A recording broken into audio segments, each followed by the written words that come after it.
அவர் முற்றிலும். அல்லேலூயா. ஒண்ணு, ஆண்டவர் கையை ஒடிச்சாரு, கிழிச்சாரு. ஆண்டவர் கையை ஒடிக்க மாட்டாரு. அல்லேலூயா. ஆண்டவர் உனக்கு தீங்கை தரவில்லை. ஆண்டவர் தரித்திரத்தை தந்தார், ஆண்டவர் தரித்திரத்தை தர மாட்டார். ஆண்டவர் வியாதியை தந்தார்னா பின்ன எதுக்கு டாக்டரை போய் பார்க்க? அல்லேலூயா. டாக்டரை போய் இப்போ ஆண்டவர் வியாதி தந்தார்னு நீ நம்புன, இது அவருடைய சித்தம் அப்படின்னா நீ டாக்டரை போய் பார்க்க கூடாதுல. உண்மையா இல்லையா? பார்க்கலாமா டாக்டரை? டாக்டரை பார்க்குறவங்களாம் ஆண்டோடைய சித்தத்துக்கு என்ன பண்ணுறான்? ஏத்து நிற்கான். எப்படி இப்படி நிற்கான்? நான் சொல்கிறேன், ஆண்டவர் உனக்கு வியாதியை தரலை.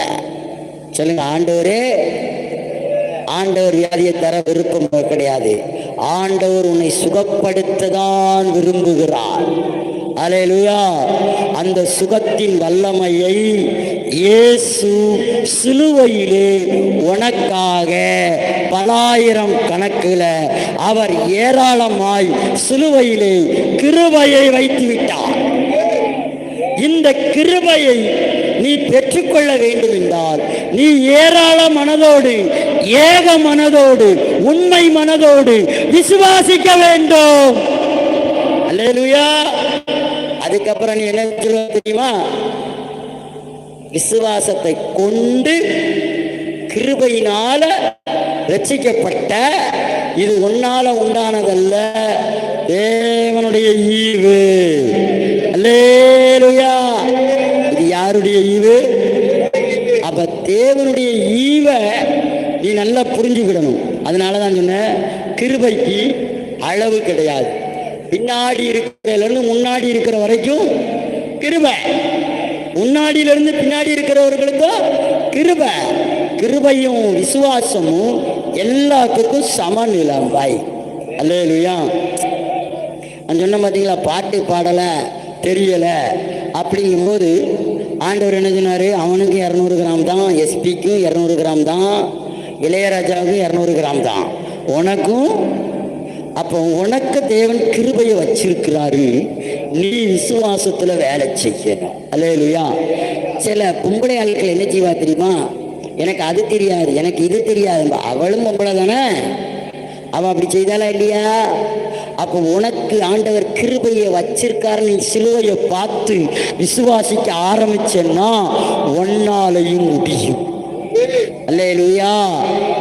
ஆமா, ஊழியக்காரனும் அப்படித்தான். அன்னைக்கு நிறைய ஊழியக்காரன் என்ன சொல்லணுமா? அவருக்கு கிடைத்த வரம் பாடல் வரம் பாஸ்டர், அவருக்கு கிடைத்த வரம் டீச்சிங் வரம் பாஸ்டர், அவருக்கு கிடைத்த வரம் பிரசங்கிக்கும் வரம் பாஸ்டர், அவருக்கு கிடைத்த வரம் குணமளிக்கும் வரம் பாஸ்டர். நான் சொல்றேன், 9 வரமும் எல்லாத்துக்கும் வேலை செய்யும்.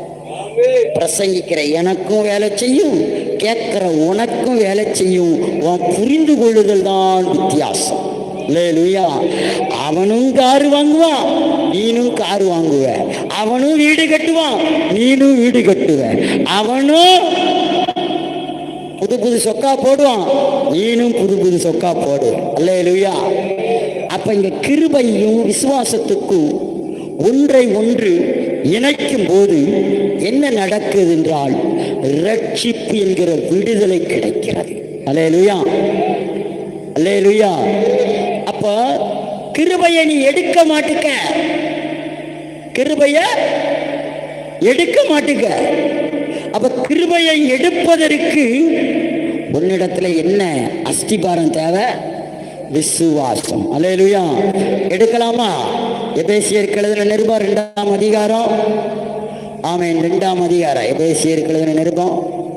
ஆமேன். ஸ்தோத்திரம். 2ஆம் அதிகாரத்தை எடுங்க. இன்னைக்கு நிறைய பேர் சர்வ வல்லமையுள்ள தேவன் சொல்லிட்டு, தேவன் தான் எல்லாம் நடத்துவாரு, அது நம்மளால நடக்காது அப்படின்னு சொல்லி தேவன் பேரில் பேரை போட்டுட்டு தப்பிக்கிற கூட்டத்துக்கு இந்த பிரசங்கம், இந்த உபதேசம் ஒரு வித்தியாசமாக தான் தெரியும். அல்லேலூயா. அல்லேலூயா. எடுத்தாச்சா? அப்போஸ்தலர், அதான் அப்போஸ்தலன் பவுல் எழுதின எபேசியர் புத்தகத்தில். ஆமென்.